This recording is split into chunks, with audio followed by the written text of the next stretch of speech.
Good morning, students. I hope you all are well in Corona pandemic and benefited from my videos. Today's our topic is Brownian movement and Tyndall effect and Skandan, यानी coagulation. तो at first we study with Brownian movement. तो Brownian movement क्या है? Brownian movement जो होता है वो colloidal solution में दिखा जाता है ना।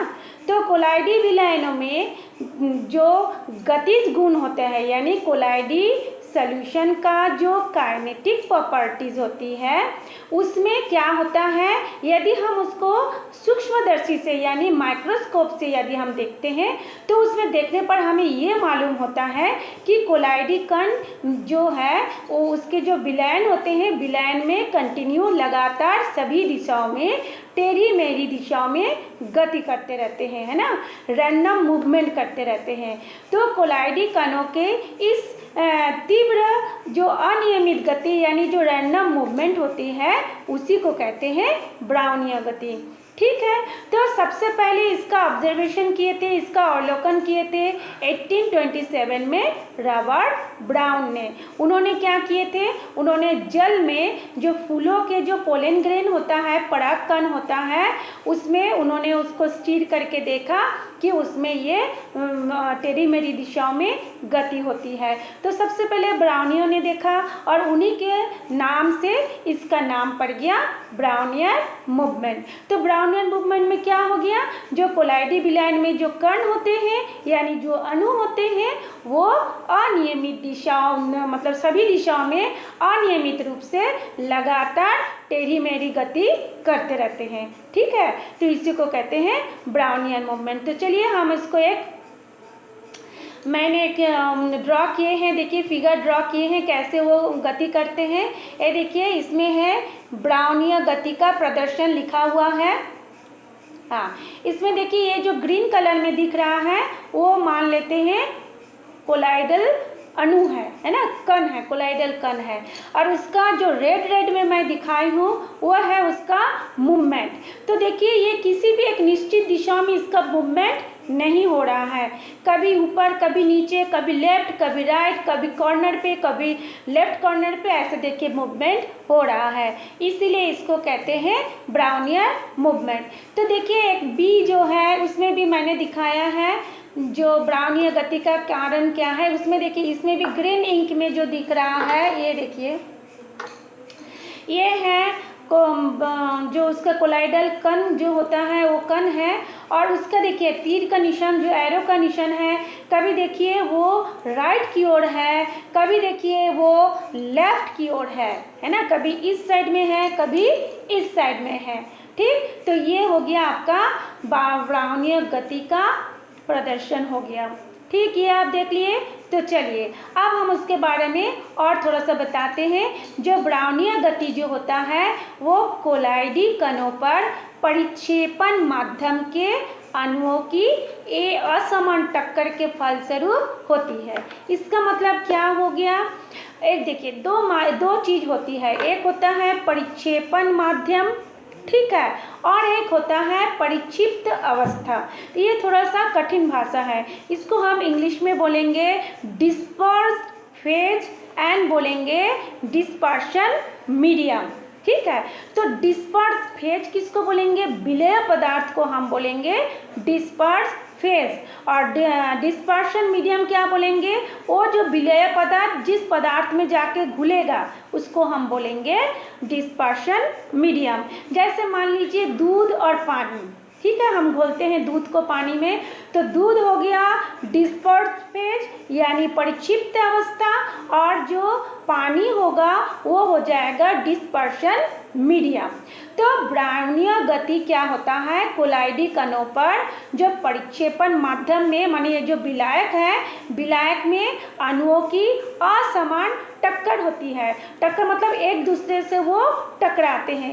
ये जो टक्कर होती है असमान टक्कर का मतलब होता है एक निश्चित समय पे एक एक निश्चित अणुओं के बीच में टक्कर नहीं होता।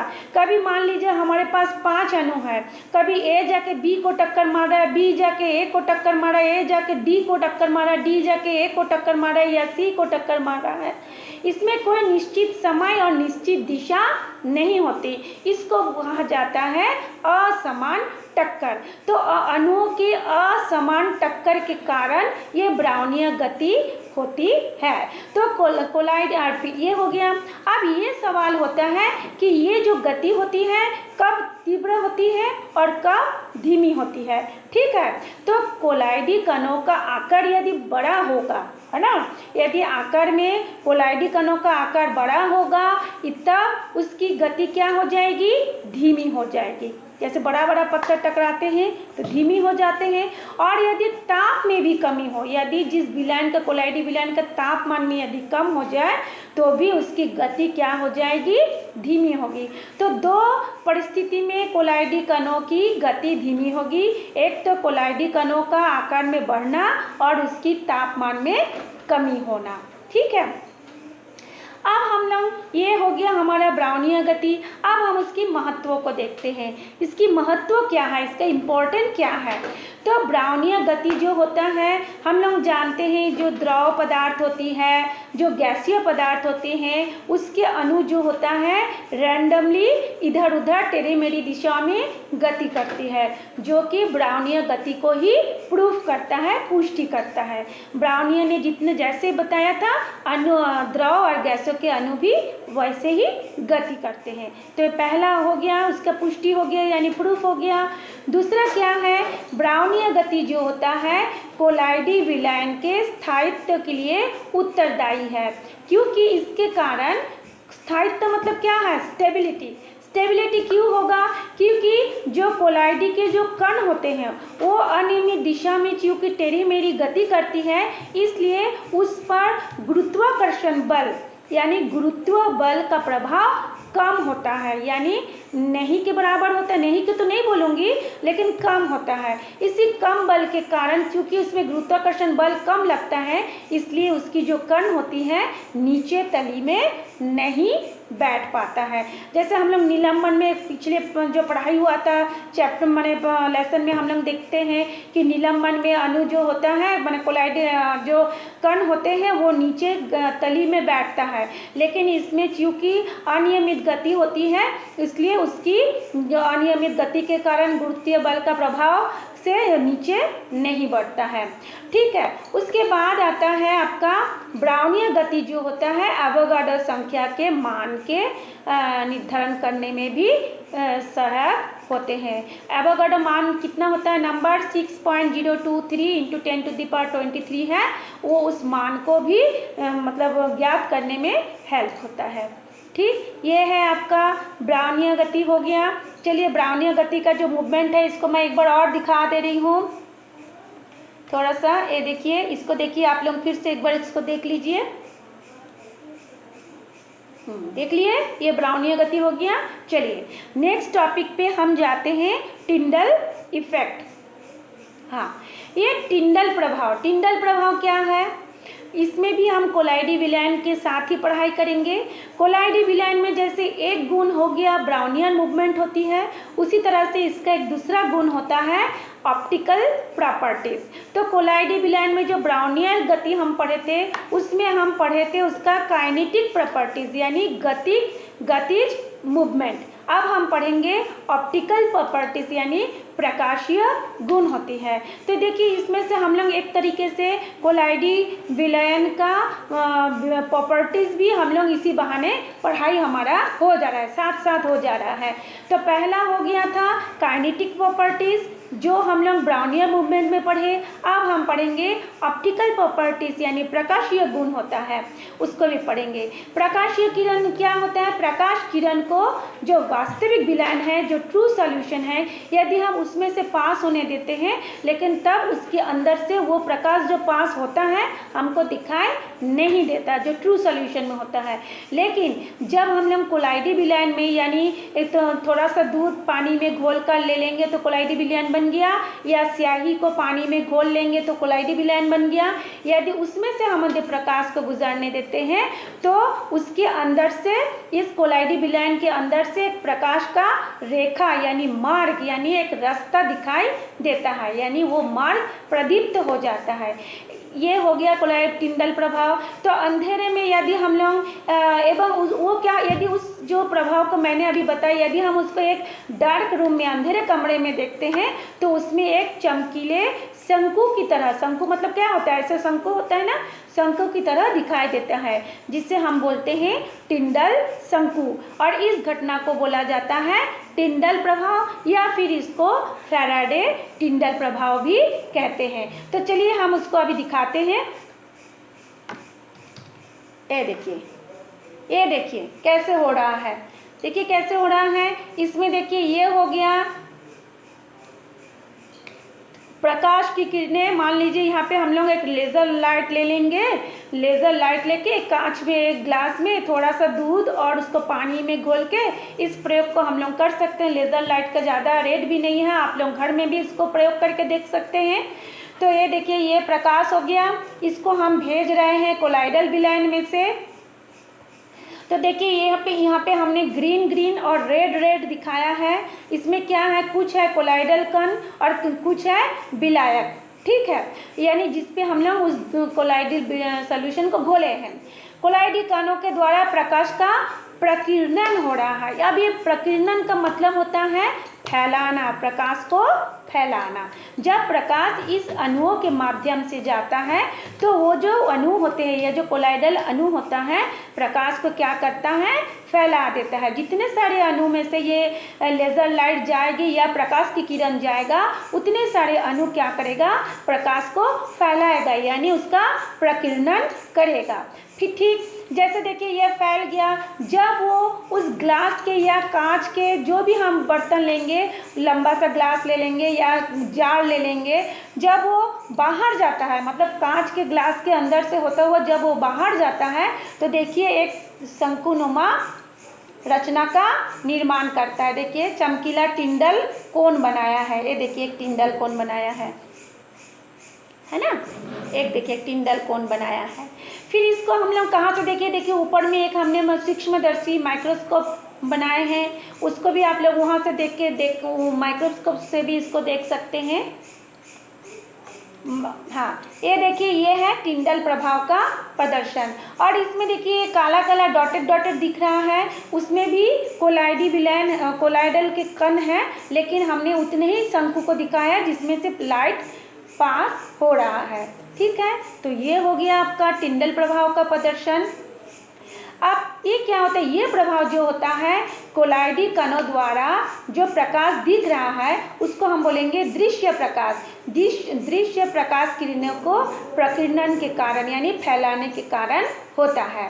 और जो वास्तविक विलयन के कण होते हैं वो सूक्ष्म होने के कारण प्रकाश के किरणों को प्रकीर्णन नहीं कर पाते, यानी वो प्रकाश को नहीं फैला पाते हैं। इसलिए जब उसमें से लाइट जाता है तो हमको वो दिखाई नहीं देता, लेकिन जब कोलाइडल विलयन में से लाइट जाती है तो उसकी एक रास्ता हमको दिखाई देता है, उसका एक मार्ग दिखाई देता है, उसका एक पथ दिखाई देती है।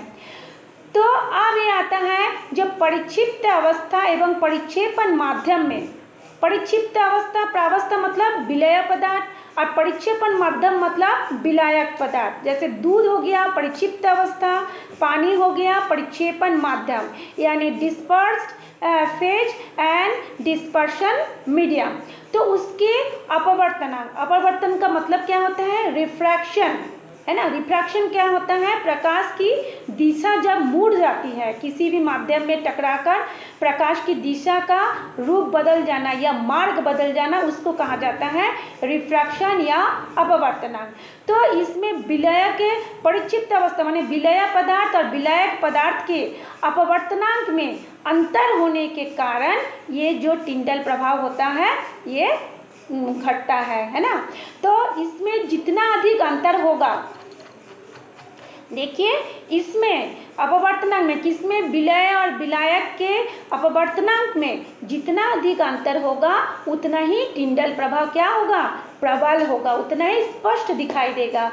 यही कारण है कि जो द्रव विरोधी कोलाइड विलयन स्पष्ट टिंडल प्रभाव दर्शाते हैं, जबकि द्रव सेमी कोलाइड में यह प्रभाव बहुत क्षीण होता है। आप बोलेंगे कि द्रव विरोधी कोलाइड क्या है, जो विलायक में अच्छी तरह से नहीं घुलता, वो बोलते हैं द्रव विरोधी। जैसे कि पानी और तेल हो गया, हाँ पानी और तेल, और द्रव में ही मान लीजिए आपका कोई भी जैसे गोंद ले लीजिए, पानी में घोल लीजिए, घुल जाएगा, वो हो जाएगा द्रव श्रेणी। ठीक है, तो ये हो गया आपका टिंडल प्रभाव। उसके बाद हम लोग देखिए एग्जाम्पल देते हैं, जो सूरज के प्रकाश की किरणें,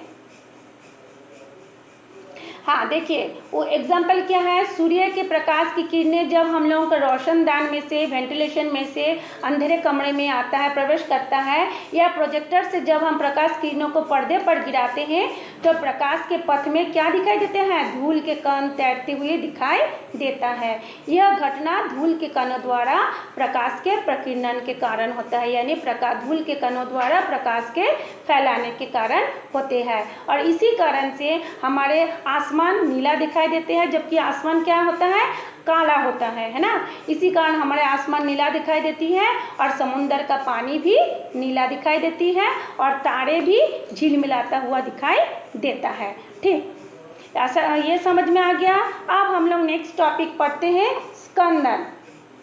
स्कंदन यानी कोआगुलेशन। स्कंदन का मतलब होता है थक्का जमना, है ना। यदि किसी कोलाइडी विलयन में यदि हम कोई भी विद्युत अपघटय पदार्थ मिलाते हैं, एक मिनट, हाँ, यदि हम किसी भी कोलाइडल सॉल्यूशन में कोई भी विद्युत अपघटय पदार्थ, अब होता है विद्युत अपघटय पदार्थ क्या है, जो जैसे सोडियम क्लोराइड जो आयन से बनता है, धनायन और ऋणायनों के मिलने से जो लवण बनता है, जो आयनित हो जाती है पूरी तरह से पानी में घोलने पर। जैसे सोडियम क्लोराइड पानी में घोलेंगे तो सोडियम आयन और क्लोराइड आयन अलग हो जाता है। कॉपर सल्फेट को पानी में घोलने पर कॉपर आयन और सल्फेट दो विपरीत आवेश वाले आयन अलग हो जाते हैं, उसको बोलते हैं विद्युत अपघटय पदार्थ। यदि हम लोग कुछ ऐसे कोलाइडी विलयन जिसमें विद्युत अपघटय पदार्थ मिलाने पर वो क्या होता है, कोलाइडी विलयन आपस में जुड़ जाते हैं और नीचे तली में बैठ जाते हैं, या आपस में जुड़ के एक अलग थक्का बना लेते हैं, उसको बोलते हैं स्कंदन। अच्छा, अब ये सवाल आता है, देखिए मैंने परिभाषा भी दे दिए हैं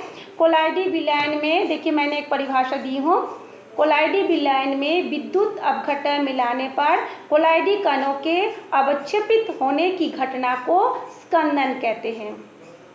ठीक, अब ये सवाल होता है, एक मिनट,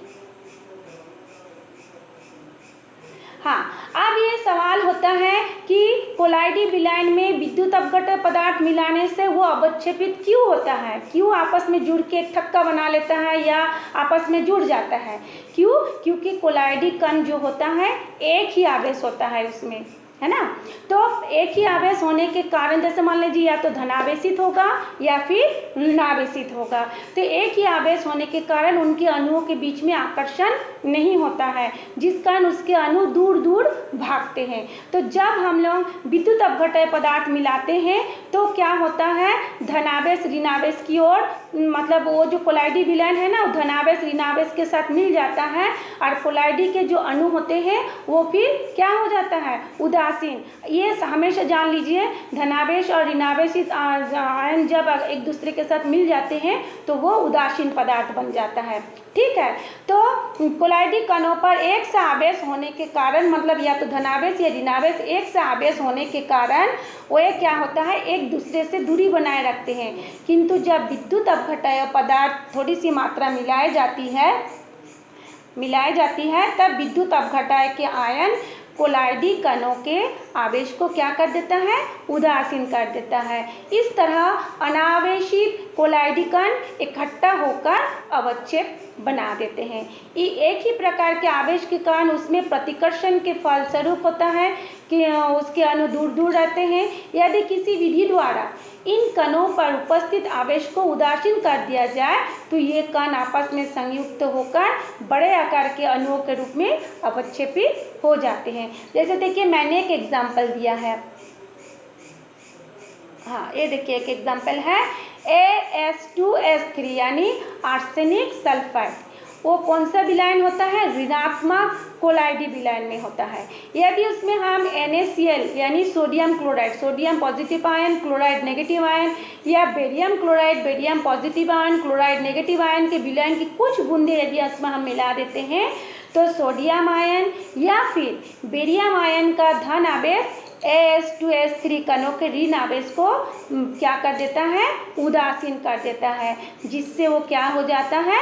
अवक्षेपित हो जाता है। इस तरह से वो कोआगुलेशन हो जाता है और हम लोग उसको कहते हैं स्कंदन।